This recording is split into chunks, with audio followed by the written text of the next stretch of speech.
اس سے بے خوف نہ رہنا۔ حضرت عمر خزائی رضی اللہ تعالیٰ عنہ کہتے ہیں کہ رسول اللہ صلی اللہ علیہ وآلہ وسلم نے مجھے بلایا اور حضور نبی کریم صلی اللہ علیہ وآلہ وسلم نے ارادہ فرمایا کہ مجھے مال دے کر ابو سفیان کے پاس مکہ مکرمہ بھیجے تاکہ وہ فتح کے بعد قریش میں سے تقسیم کر دیں۔ میں سفر میں اپنے رفیق کا متلاشی تھا، چنانچہ میرے پاس عمرو بن امیہ زمری آیا اور اس نے مجھ سے کہا، مجھے معلوم ہوا ہے کہ مکہ جانے کا ارادہ رکھتے ہو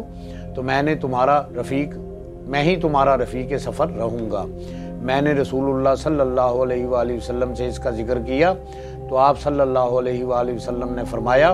جب تم اس کی قوم کے علاقہ میں اترو تو اس سے بے خوف نہ رہنا۔ چنانچہ ہم روانہ ہوئے،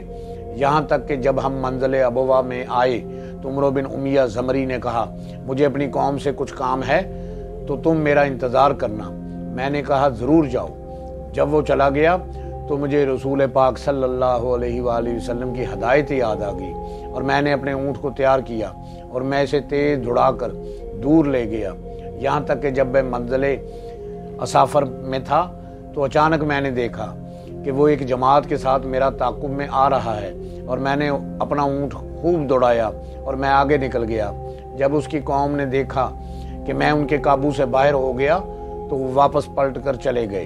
اور وہ تنہا میرے پاس آیا اور مجھ سے کہا، مجھے اپنی قوم سے ایک کام تھا، اور میں نے کہا ہوگا، اور ہم سفر طے کر کے مکہ مکرمہ پہنچ گئے۔